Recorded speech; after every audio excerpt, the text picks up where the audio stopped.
Tecnológicas, colaboradora, trabaja en biotecnología, ingeniería biotecnológica, en microorganismos, para la producción de productos de interés o para implementar servicios interesantes para diferentes ámbitos, y nos va a contar un poco también cómo en algún momento se han planteado el tipo de investigación que llevan muchos años haciendo puede dar respuestas y soluciones a problemas muy importantes que ahora nos estamos planteando relacionados con la sostenibilidad, el impacto medioambiental y cómo promueven esa temática de reconfigurar servicios, buscar colaboraciones, conectar con ámbitos con los que no estamos acostumbrados a conectar en la investigación, cómo eso genera nuevas oportunidades, nuevas posibilidades y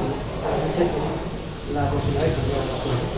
Muchas gracias, Ausi, por aceptar participar en el curso. Se trata de dar una visión heterogénea en el sentido de que esto no es una cosa de que la pandemia aquí, qué suerte unos tienen oportunidades porque resulta que tienen una experiencia y conocimiento. Lo que hace falta es que hay muchas cosas que no hacen falta y hay muchas experiencias y mucha investigación y mucho conocimiento que se puede poner en juego.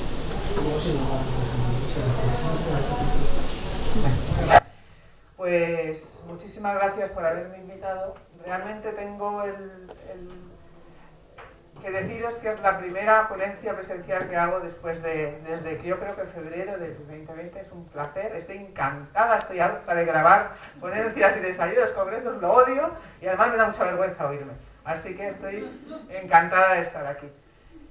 Tengo que empezar agradeciendo lo que habéis hecho en la Complutense, a mis compañeros del CSIC en este tiempo. O sea, ha sido realmente asombroso lo que habéis hecho y, vamos, me quito el sombrero. Y sobre todo, pues eso, pues la generosidad, el pragmatismo, el saber avanzar, ¿no? Y cada vez que os oigo es que me encanta. Entonces, yo hoy lo que os voy a contar es, también me voy a remontar al 2018, voy a contar mi experiencia como investigadora individual, y me ha encantado la diapositiva que has puesto porque justo quería conectar con eso. Esto es un curso para que aprendáis de nosotros. Entonces os voy a contar lo que le pasa a una investigadora en un laboratorio, que le va muy bien, haciendo su ciencia, sus proyectos.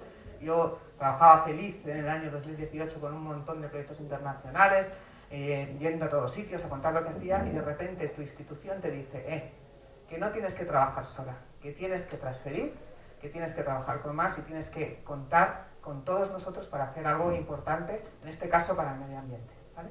Entonces voy a intentar contaros paso a paso cuál es mi experiencia para que si os veis en esta situación, que ojalá, ¿no? Porque en el fondo es una experiencia muy reconfortante, pues seáis capaces de hacerlo.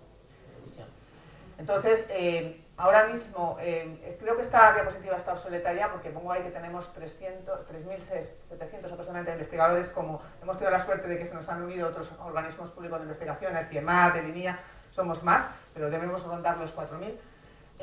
Pues en torno a, hacemos investigación pues en todas las áreas, matemáticas, física, biotecnología, medicina, historia, y los institutos, pues como veis, están repartidos por toda España, institutos mixtos con universidades, y como os digo, pues somos la institución pública más grande de investigación, no universidad, en España.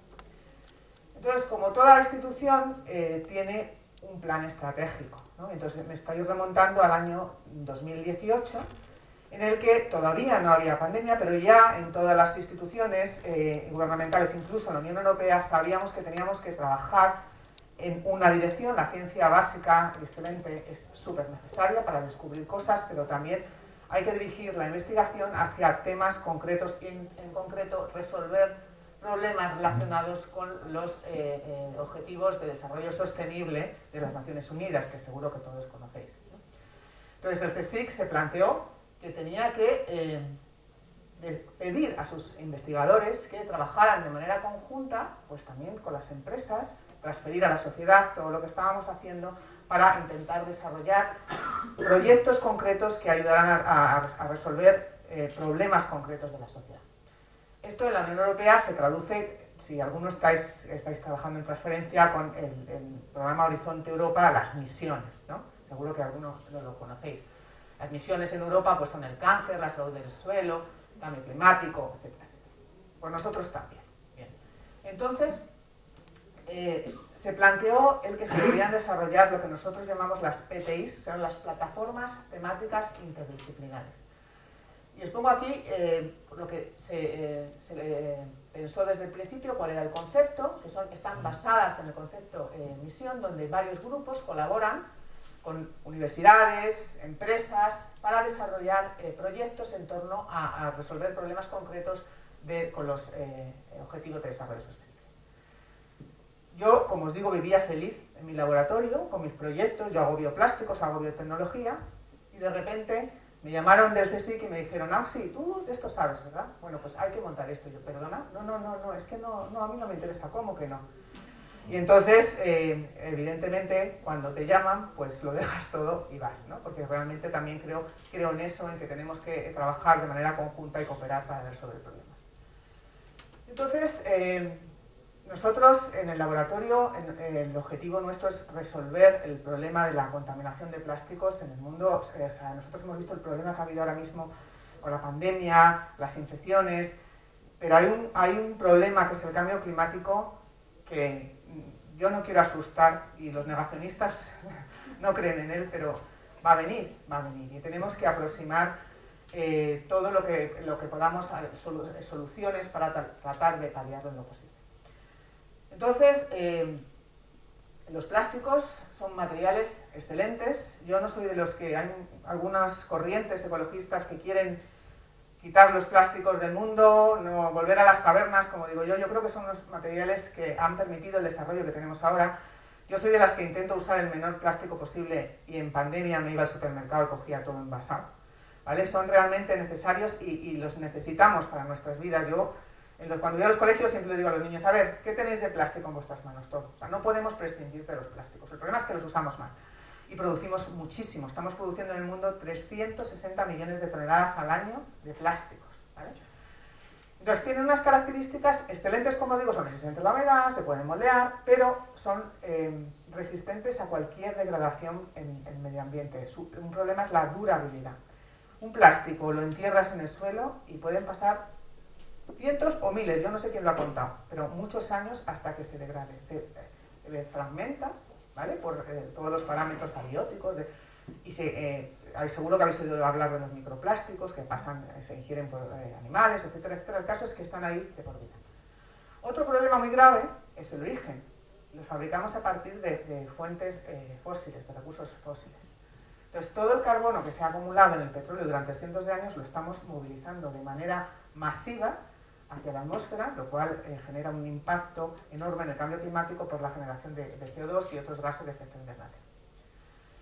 Bueno, entonces en Europa reciclamos, nos creemos muy modernos, reciclamos, pero cuando vemos los porcentajes que os pongo aquí, reciclamos un 30%, eso es nada, de eso es de lo que recogemos, un 40% lo estamos incinerando. Yo también soy una defensora total de las incineradoras. A nadie le gusta que le pongan una incineradora al lado de su casa, pero en países como Dinamarca, ese gas que se está liberando por la incineración de los plásticos se está recogiendo y se está utilizando para otras cosas. O sea, el gas sigue siendo carbono, sigue siendo CO2, lo que no podemos hacer es emitirlo, ¿vale? Entonces, un 40% aproximadamente en Europa lo incineramos, pero el 30%, lo cual es absolutamente insostenible, acaba en vertedero. Acabar en vertedero significa que está ahí de por vida, por más que lo enterremos y no lo veamos, ¿vale? Y lo peor todavía es que de las 300 y pico que producimos, 8 millones de toneladas acaban en el océano o en otros sistemas como ríos o incluso en bosques. ¿Y quién no ha visto la típica tortuguita, ¿no? Comiéndose un plástico? Esto no es una broma, pasa que nos acostumbramos a las cosas y nos olvidamos, ¿verdad?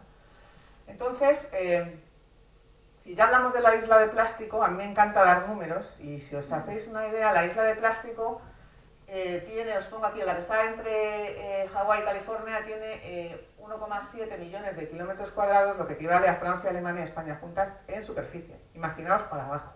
Hay como 80.000 toneladas de plástico hasta donde llegamos a ver, o sea, es impresionante. Entonces, evidentemente esto es insostenible y por mucho que miremos para otro lado, en cuanto salgamos de esto hay que volver a retomarlo, ¿vale? Entonces, las cosas no funcionan si no hay legislación y no hay normativa, eso lo sabemos. Las empresas no son ONGs. Entonces una empresa está para ganar dinero, ¿no? Invierte y hace las cosas bien, productos que tienen éxito en el mercado, pero no trabajan. Si les dices que un producto más barato es más contaminante, pues intenta producirlo con un método menos contaminante, pero al final lo que se busca es el efecto lucrativo, ¿no? De ganar dinero. Cuando aparece la normativa en el 2018 europea, una norma que es la Estrategia de Plásticos para una Economía Circular, todo el mundo se echa a temblar porque dicen, uy, ahora resulta que vamos a tener que cambiar la manera en que los plásticos se producen y se reciclan y se utilizan en Europa.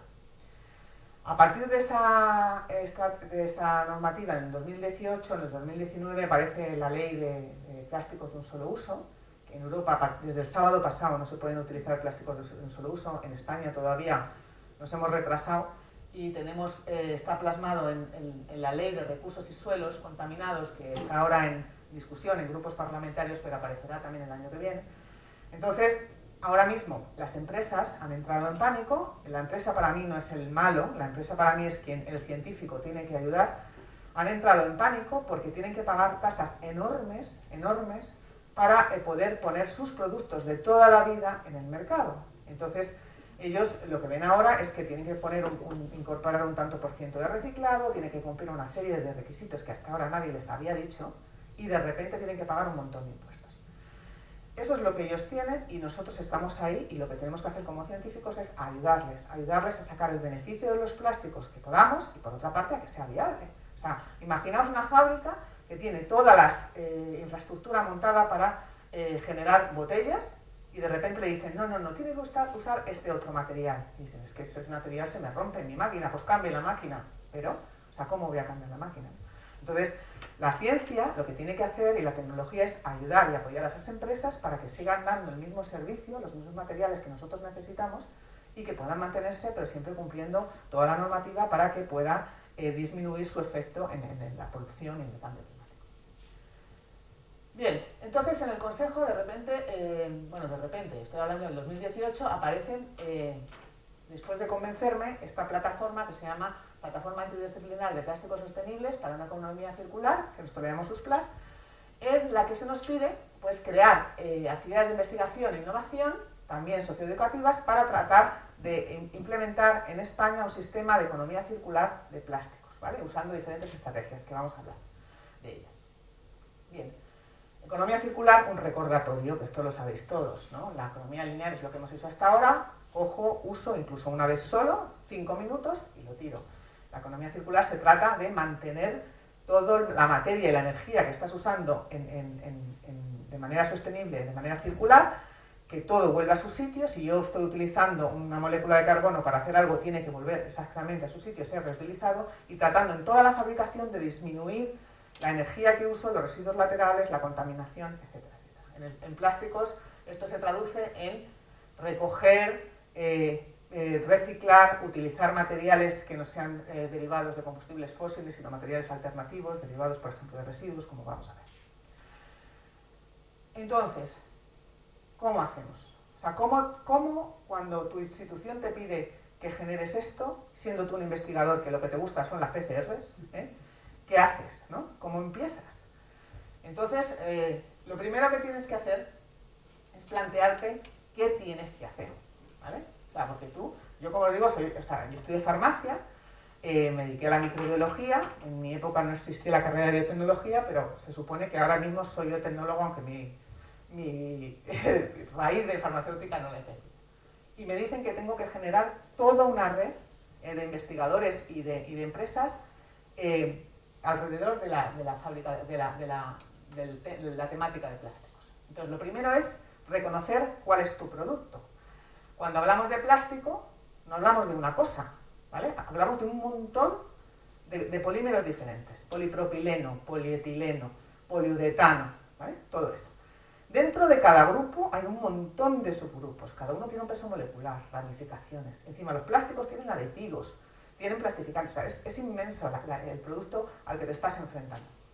Y además de eso, que es muy importante, no es lo mismo hablar de un plástico de una empresa que fabrica Imaginaos, yo me pongo las botellas, que es lo más fácil de entender. Una botella que tiene el tapón de polietileno y el resto de polietileno tereftalato. Son dos cosas. Sus residuos van a tener eso, y sabemos lo que tiene su residuo.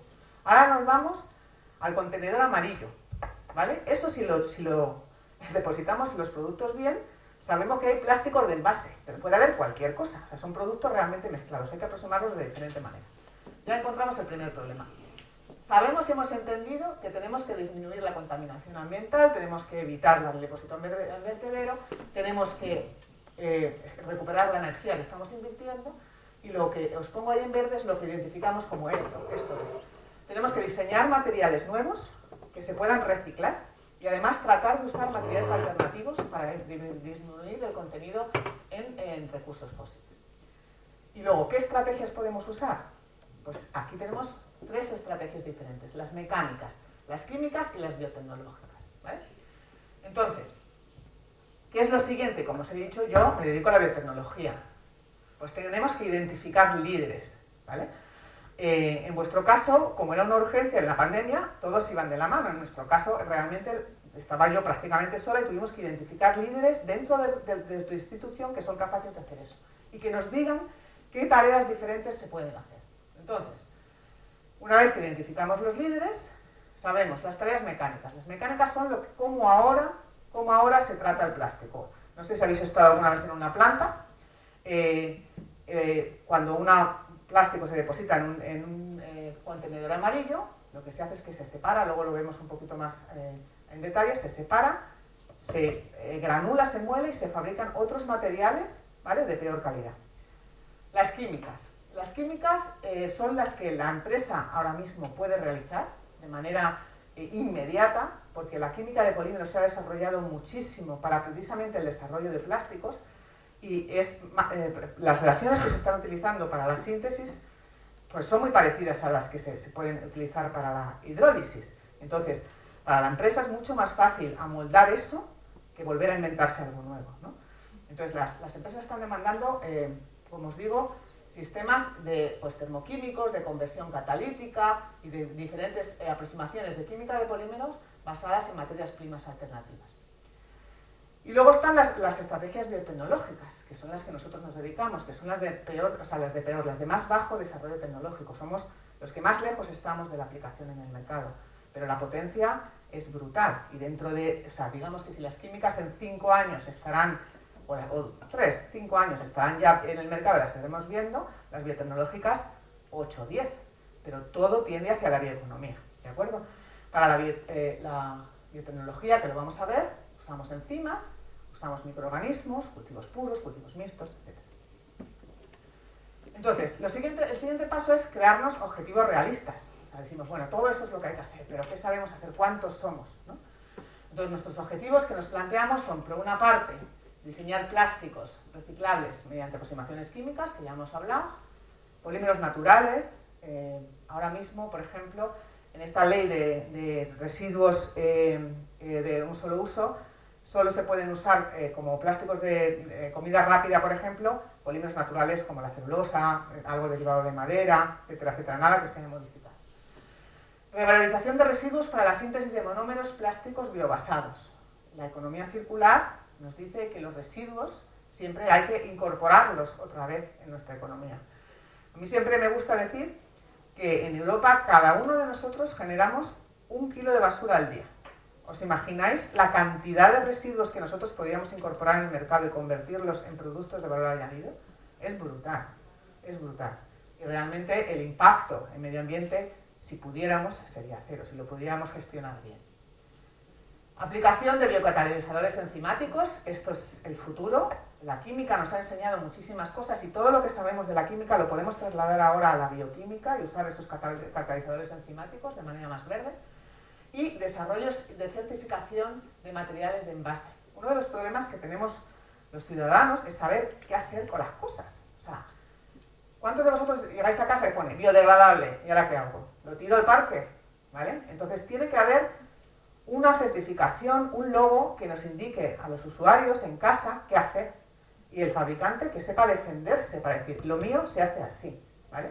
Vamos a hablar de un efecto luego que se llama el greenwashing, ¿no? Que son las empresas que se llaman a todo bio o todo eco y que nos confunden.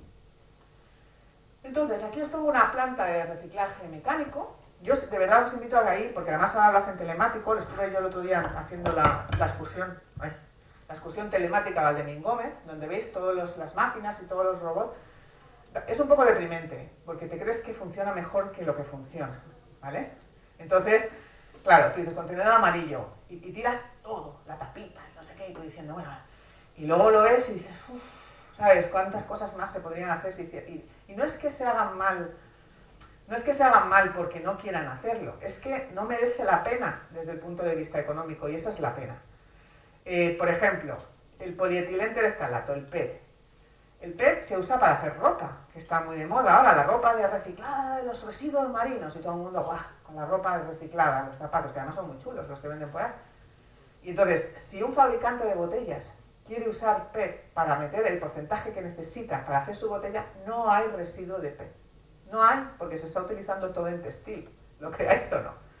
En cambio, el polipropileno, material maravilloso, que es el material este duro con el que se hacen, opaco casi siempre, que se hacen los tuppers, algunas botellas así, no existe existe la tecnología para reciclar el polipropileno, pero no hay mercado.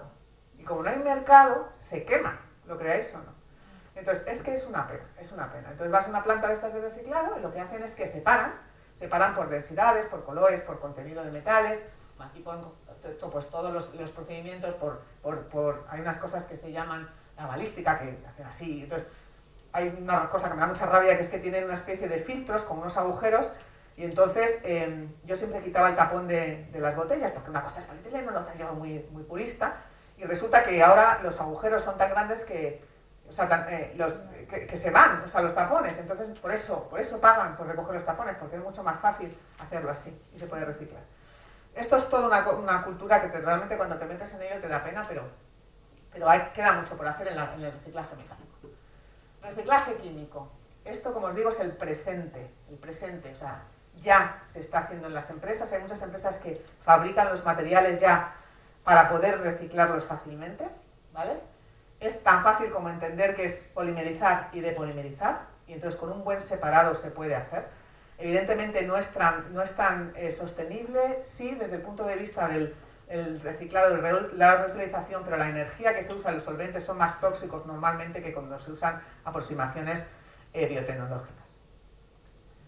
Entonces, la biotecnología, que es lo que a mí me gusta y voy a intentar encandilaros con ella. La biotecnología es la ciencia que usa herramientas biológicas para desarrollar pues, tecnología, evidentemente, y dar soluciones. Entonces, ¿cómo podemos producir plásticos sostenibles mediante estos procesos? Aquí os pongo una clasificación de los materiales, los polímeros de base biológica, que nosotros le llamamos, pero viene del inglés de biobase, pero es polímeros biológicos, que se pueden utilizar para hacer plásticos. En principio, los obtenidos de biomasa que os pongo aquí. Estas son las clásicas bolsas de patata, de almidón, ¿no? Que las antiguas, ahora ya casi no se hacen. El almidón no es un plástico, ¿vale? Pero con plastificantes y aditivos se le puede dar la elasticidad y la resistencia a humedad que se necesita. Entonces, estos materiales se pueden hacer de residuos de agricultura, por ejemplo de celulosa, de lignina, de goma, también de proteínas, de gelatinas, ¿no? Son materiales que realmente no llevan nada más que el saber aislarlos, recoger estos residuos y poder tratarlos mediante química para hacer materiales a partir de estos polímeros naturales. Los que conllevan monómeros sintetizados a partir de biotecnología. Bueno, no sé cuánta química sabéis, pero los monómeros sabéis que son las piezas de los polímeros grandes, como si fueran las cuentas de collar. Entonces, no tienes que hacer el plástico entero por biotecnología, puedes hacer las piezas. Entonces, no sé si habéis oído hablar del poliláctico, el PLA. El poliláctico es el típico bioplástico que es una botella dura de champú, ¿vale? Entonces, el poliláctico se hace a partir de ácido láctico que se produce por fermentación en bacterias lácticas, a partir de muchos residuos. Entonces, luego el ácido láctico se polimeriza mediante ciertas reacciones y se forma el PLA. El PLA tiene mucha salida, pero no se degrada en el medio ambiente, por ejemplo, se degrada en plantas de compostaje, que también vamos a ver después. Otro grupo son los que llamo aquí a partir de bioetanol. El bioetanol se puede usar, el bioetanol que se usa como biodiesel se puede usar también para producir poliolecinas mediante una reacción química posterior. O sea que se pueden hacer poliolecinas o PET a partir de bioetanol y otros como ácido sulfúrico. Y luego hay otros plásticos que los producen los microorganismos enteramente, y esos son los que más nos gustan a nosotros, que son los PHAs o polihidroxialcanoatos. Aquí veis unas bacterias que están como cortadas por la mitad.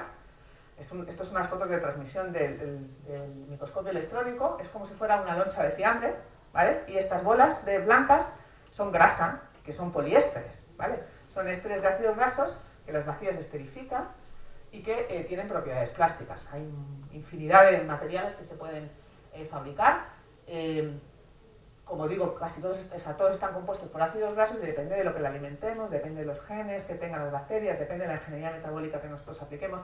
Yo no os voy a contar nada de esto porque creo que el curso no va de esto, pero esa es nuestra labor, el fabricar diferentes materiales con diferentes propiedades para generar diferentes aplicaciones. Entonces, como son bacterias, es muy fácil entender que las bacterias se alimentan de residuos. ¿Quién no ha dejado algo fuera de la nevera y al día siguiente pues, se ha encontrado algo que no quería, verdad? Las bacterias utilizan la materia orgánica para crecer y nosotros lo que hacemos es que esa materia orgánica domesticamos a las bacterias para que hagan estos plásticos. Entonces, ¿qué residuos podemos utilizar? Lodos, gases, esos gases de la pirólisis. Las bacterias utilizan el CO2 y el monóxido de carbono. O sea, nosotros estamos haciendo plásticos a partir de gas, a partir del gas que se obtiene mediante pirólisis. Basura municipal. O sea, es tan fácil como toda la materia orgánica que se está tirando, ahora separando en los cubos marrones, por suerte, podemos utilizarla para hacer plásticos. Pero imaginaos toda la materia orgánica que tiramos en mataderos, pelos, uñas, sangre, o sea, todos los guarreriatos que llamamos en el laboratorio así, para que la gente, o sea, que se puede tirar, nosotros lo podemos convertir en plásticos, ¿vale? Entonces, el proceso es curioso en el sentido en que como el material está dentro de la célula, cuando se introduce en un fermentador, no es como en el bioetanol que el producto se secreta sobre adelante. En este caso lo tenemos dentro de la célula, con lo cual los cultivos de producción es un puré de bacterias. Le llamamos las natillas, porque es como un gel, o sea, casi no se puede mover, ¿no? O sea, algún día cuando acabe esto de la pandemia os invito a verlo y podemos, para que realmente os hagáis una idea de cómo funciona. El plástico que se obtiene es plástico normal, me hubiera encantado traerlo, cuando doy otras conferencias que no hay pandemia, pues lo ofrezco, pero realmente es similar. Os he traído unas fotos para que lo veáis. Dependiendo de cómo nosotros manipulemos la bacteria, pues son los plásticos pues, más elásticos, más duros, porque son más cristalinos, más amorfos. Esto es la tecnología que, como digo, no os voy a contar porque no viene al caso. ¿Cómo se puede también contribuir no solo a la producción, sino al reciclado? Pues utilizando a los microorganismos y las enzimas que producen para hidrolizar estos polímeros. Para eso es también muy fácil de entender que, por ejemplo, en el mar, si dejamos unas gafas o cualquier palita o cualquier cosa, enseguida al día siguiente pues encontramos mejillones, lapas, todo, ¿no? Que podemos ver.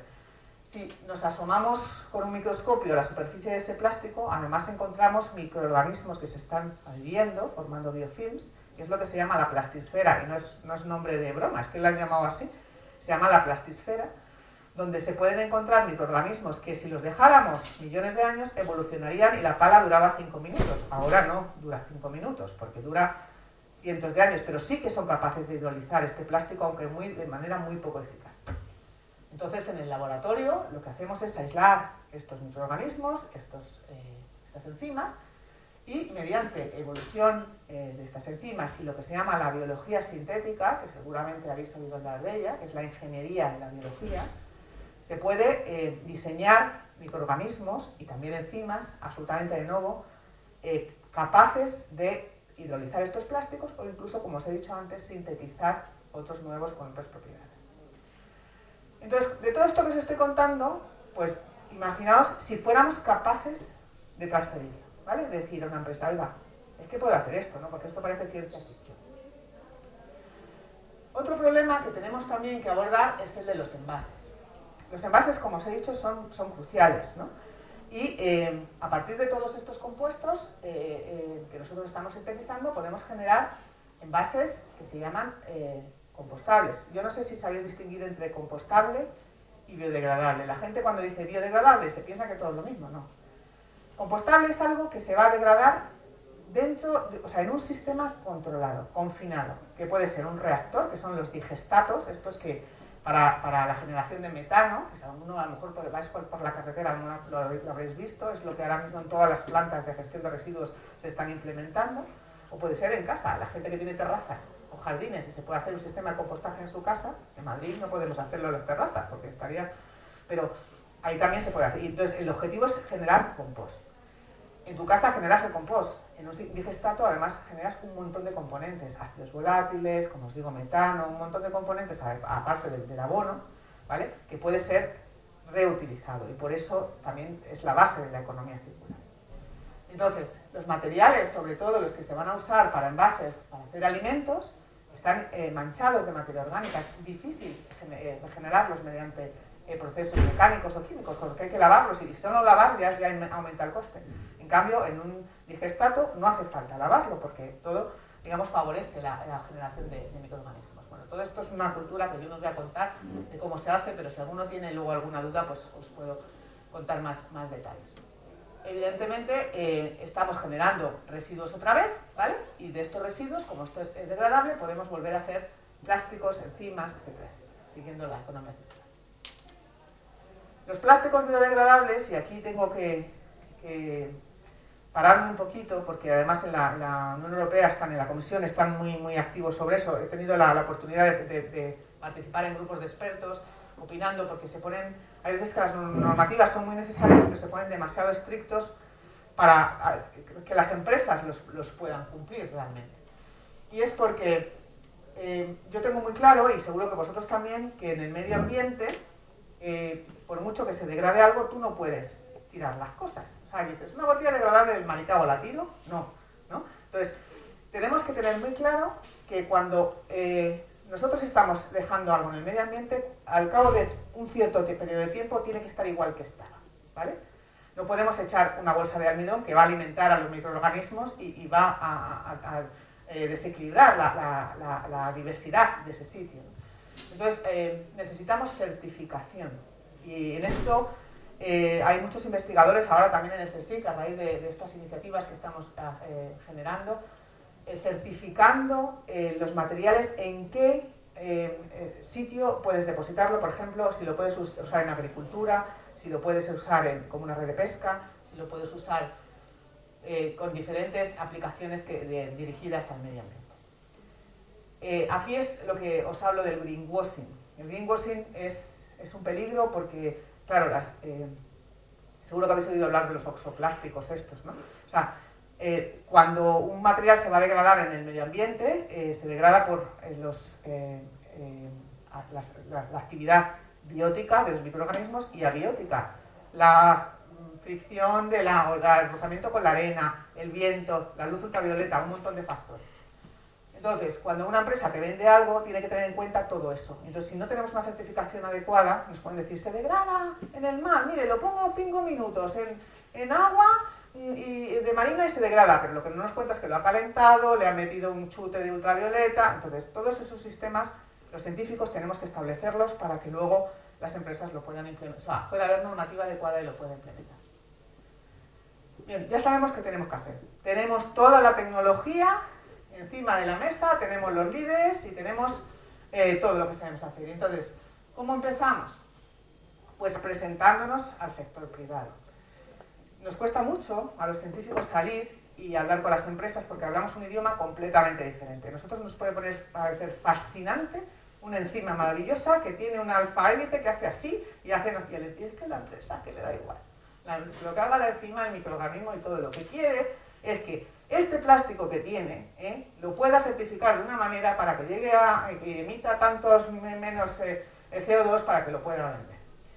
Entonces, en el CSIC la verdad es que conseguimos bastante apoyo, lanzamos la plataforma SUSPLAS en marzo de 2019, en octubre, no solo la plataforma SUSPLAS, otras de las que os voy a hablar ahora, la presentaron a las empresas. Nosotros fuimos compulsivamente activos en todas las ferias. Yo no he ido a más ferias, a IFEMA, vamos, no os podéis imaginar. Hasta las naciones la Conferencia de Naciones Unidas sobre el Cambio Climático estuve ahí hablando, en ¿qué más? Pongo aquí que Plus Expo, bueno. Y además es que hablando hay que bajarse o amoldarse al idioma de las empresas y contestar sus preguntas que nosotros a lo mejor nos pueden parecer pues triviales, ¿no? Y ser capaces de tener el interés de resolver su problema, no de centrarnos en nuestro interés científico. Redes sociales, radio, televisión, de eso Margarita sabe muchísimo, ¿verdad? Yo te admiro porque yo la televisión lo llevo mal, pero vamos, en principio intentar transmitir todo lo que estamos haciendo, ofertarnos, yo siempre digo que somos una oferta tecnológica de CSIC para las empresas y para la sociedad y también para los que hacen la normativa. Yo no hago más que meterme en comités para poder opinar, porque es muy fácil opinar, pero tienes que tener el conocimiento para dar la base.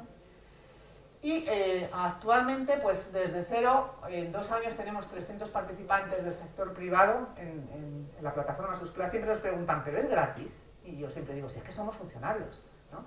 Entonces, hay plataformas que evidentemente crean entre ellos, que tienen un coste porque tienen una contratación de un personal, que tienen que gestionarlo. Nosotros somos funcionarios, nuestro gestor es funcionario también. Entonces, es un servicio público que damos a las empresas de asesoría. Aquí las que os pongo simplemente con un cuadrado rojo son empresas que ya tienen, a raíz de esto, contratos I+D con nosotros, desarrollándole la tecnología específicamente que quieren. Y estamos a su servicio, que es para lo que nos han llamado, ¿no? Ciencia al servicio de las empresas y de transferencia. Aquí el papel de lo que en la universidad llamáis OTRI, que nosotros llamamos Oficina de Vicepresidente Adjunta de Transferencia de Conocimiento, es crucial. Nos facilitó toda la parte administrativa de poder relacionarnos con las empresas, porque nosotros enseguida empezamos a alargar y a decir todo lo que saben los sentidos. A ver, que hay patentes de por medio, que la empresa no quiere que le cuentes, sí, porque él no te quiere contar si no hay una confidencia. Entonces todos los papeles, los contratos, todo eso, evidentemente un científico ni sabemos y sinceramente ni nos importa, ¿sabes? O sea, ahí tiene que haber alguien que sepa gestionar eso y que te facilite ese contacto.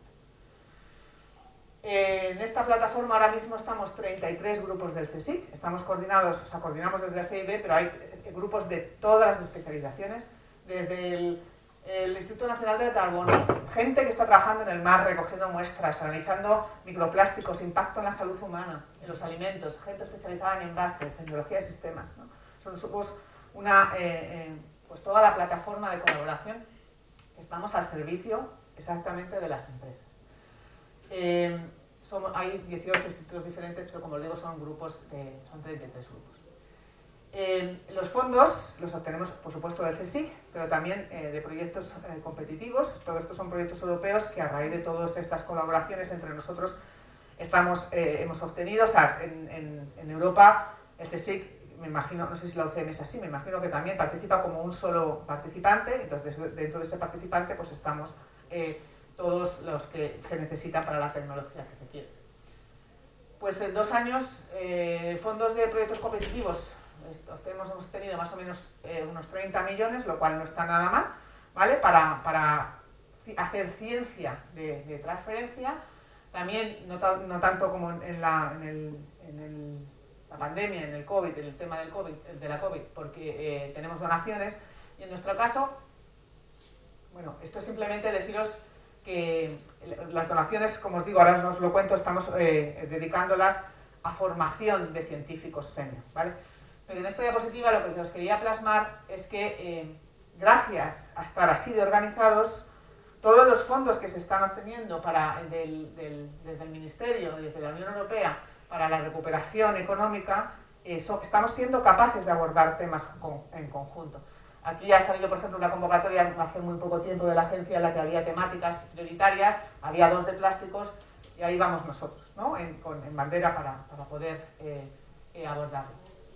Como os digo, las donaciones las estamos utilizando para para atraer gente formada senior. Tenemos 2 donaciones importantes de la Fundación Reina Sofía y de otra fundación alemana, que nos hemos dedicado a hacer contratos tipo Ramón y Cajal, que todos conoceréis, con la diferencia de que van proyectos asociados, son gente senior que les traemos aquí, que tiene una tecnología que nos interesa muchísimo y que queremos recuperarlas al CSIC. Les estamos dando dinero para que en 5 años monten su línea de investigación, nos apoyen y seamos capaces de recuperar y recuperarlos para España. Evidentemente estamos trabajando a nivel nacional, pero gracias a todas estas redes internacionales pues estamos extendiéndonos. ya tenemos proyectos pues, con Estados Unidos, con China, con Sudamérica. Digamos que nos estamos colonizando poco a poco para ser capaces de aportar nuestro granito de arena en este problema global. Y yo creo que esta, si no es la última, debe ser la penúltima. Este tipo de estrategias y plataformas que se han creado sobre plásticos en el CSIC, pues no son la única. Nosotros empezamos, fuimos como los conejillos de Indias, pero enseguida empezaron a surgir ideas de todos los científicos del CSIC y ahora mismo hay pues 30 iniciativas de plataformas en diferentes temáticas. Una es la de salud global, que seguramente que Margarita nos va a contar luego, y pues están en digitalización, energía, movilidad, salud. Me parece una manera muy inteligente de realmente de transferir todo lo que estamos haciendo en el CSIC a la sociedad, a las empresas y a todos los participantes que puedan beneficiarse de toda la tecnología que desarrollamos. Y a vuestra disposición si tenéis preguntas y nada más. Espero, aunque no sea hablando de pandemia, porque siempre cuando hablo de plásticos ahora digo que cuando acabe la pandemia nos vamos a encontrar el cambio climático otra vez. Espero haberos convencido, ¿no?, de lo que estamos haciendo. Pues, gracias a usted por otro estupendo ejemplo de movimiento centrífugo de los laboratorios hacia afuera y de conexión con el mundo a muchos niveles. ¿Tenéis alguna pregunta, algún comentario por Ausi? Por favor. Que se anime alguien más, ya veo un pollero, pero ya... Poco a poco, no te preocupes. Bueno, la verdad es que empiezas un poco evidenciando el problema que tenemos encima ya, es evidente, pero bueno, lo cuentas con tanta pasión que al final uno se queda con que hay tantísimas soluciones en marcha, ¿no? Hay esperanza. Que yo me quedo con la parte positiva. Pues la verdad es que así como dos curiosidades, saber si también incluís en la plataforma instituciones públicas que no sean del CSIC y luego por otro lado cómo os ha afectado todo el parón de la pandemia, si realmente habéis parado y habéis notado que ha habido un retroceso.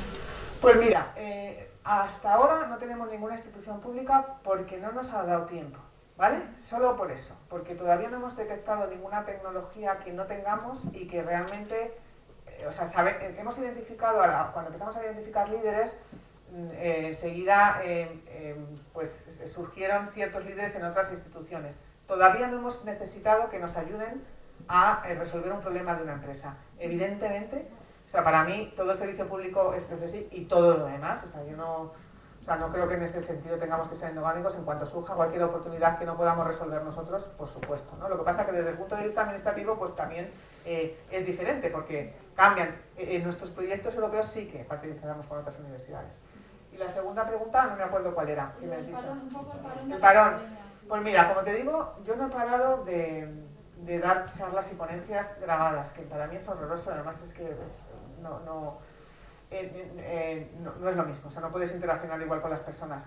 Nos ha surgido un montón de contratos. Sí que es cierto, como las leyes siguen y las empresas tienen que seguir cumpliendo la normativa, pues hemos tenido 2 o 3 contratos nuevos y hemos seguido, y además es que el CSIC en ese sentido no ha parado y nos ha dotado de una serie de fondos para hacer infraestructura, para poder resolver todos estos problemas, que estamos desbordados de trabajo, porque estamos montando una planta piloto de fermentación, estamos montando una planta piloto de procesado, planta de certificación de envases. Entonces, todo este tiempo nos está sirviendo pues para hacer todo el papeleo de diseño de las plantas. Entonces, parar de trabajar no hemos parado. Yo he parado de viajar y un poquito lo agradezco. Pero aparte de eso, por supuesto que no.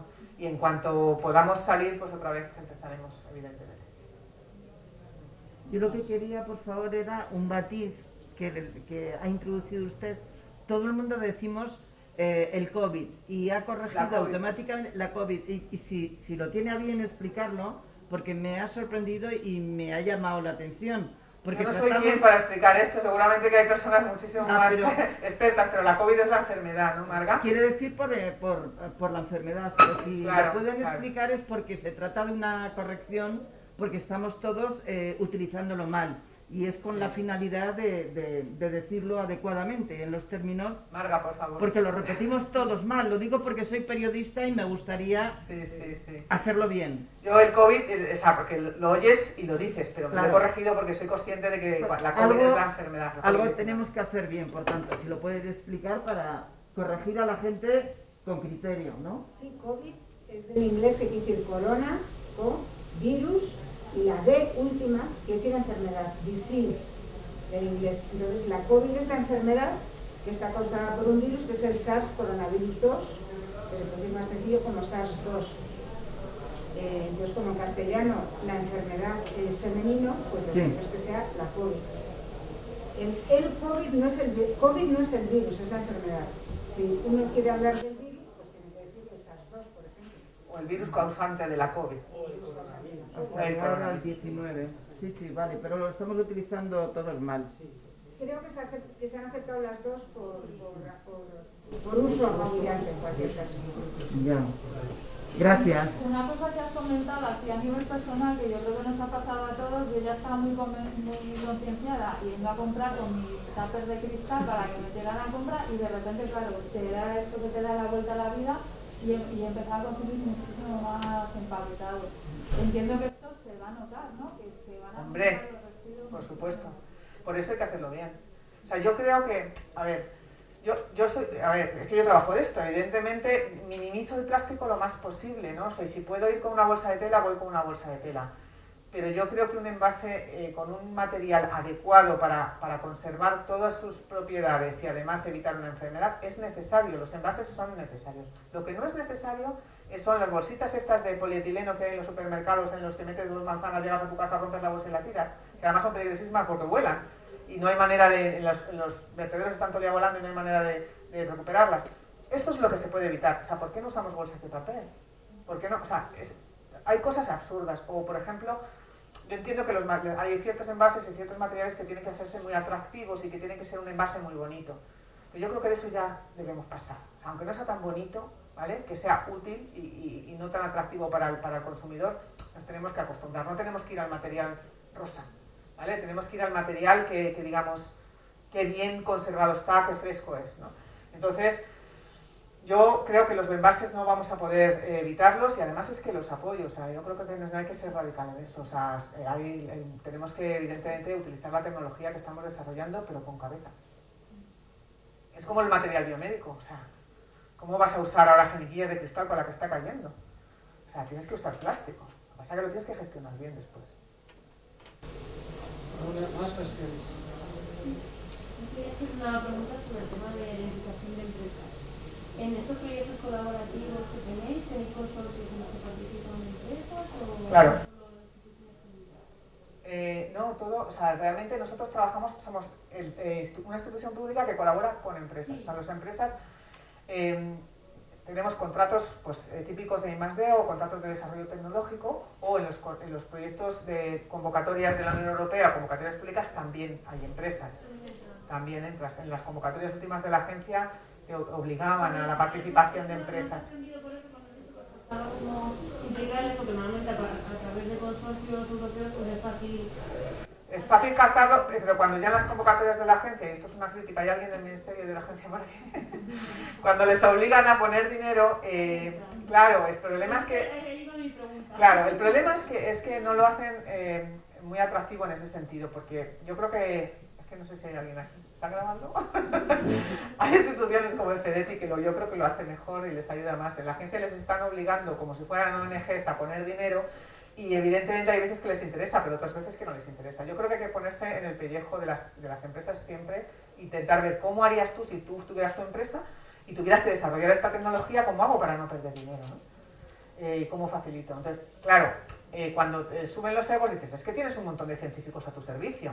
Vale, pero es que tengo que poder sobrevivir, ¿no? Entonces, el papel del diseño de las convocatorias es muy difícil. Yo no sé si es que... Yo critico porque como no lo he hecho yo, pues... Pero vamos, que en principio es... A ver... No, quiero decir, también es una manera de distinguir una empresa que esté realmente interesada. Eso sí es verdad. Porque lo que ocurre muchas veces, y los científicos en eso somos muy buenos en vender motos, pues que ofrezcamos apoyo de empresas, por lo menos para que figure, pero realmente cuánto realmente detrás hay de interés y realmente está dispuesto a interesar a la empresa a colaborar estrechamente, o sea, no hablo de poner dinero, sino hablo de realmente implicarse, es lo que es difícil establecer. Pero le tiene que venir bien desde el punto de vista del crédito que pide, los intereses que tiene que pagar, o sea, hay que hacerlo bien. Que a lo mejor lo que hay que hacer es buscar, no ya que pongan dinero, pero sí tiene que haber algunos requisitos de implementación. Evidentemente. No, que tiene que poner dinero, pero tiene que poner dinero que realmente no les perjudique, o sea, que no pierdan, ¿no? Que sean beneficios. Bueno, yo creo que en este tema, y lo vamos a ver, cada vez las empresas es que les han obligado por normativa, o sea, tienen que implicarse. Y... La cosa es interesante es entrar en ninguna manera. Está claro. Y además, desde el punto de vista científico, a mí me gusta mucho ir y ver el problema real que tienen y te abre los ojos como diciendo, yo con mi bichito, ¿sabes? ¿Qué hago yo aquí? ¿No? Entonces, pero sí que se están haciendo muchas cosas.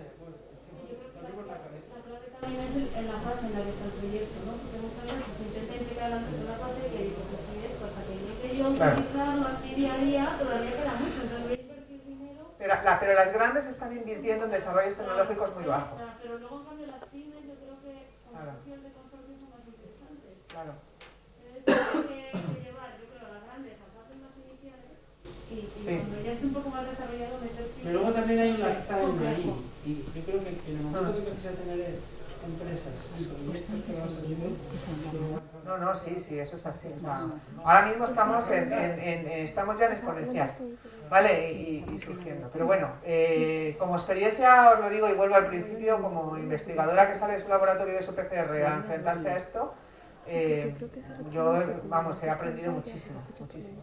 Y bueno, pues nada, encantada de compartirlo con vosotros.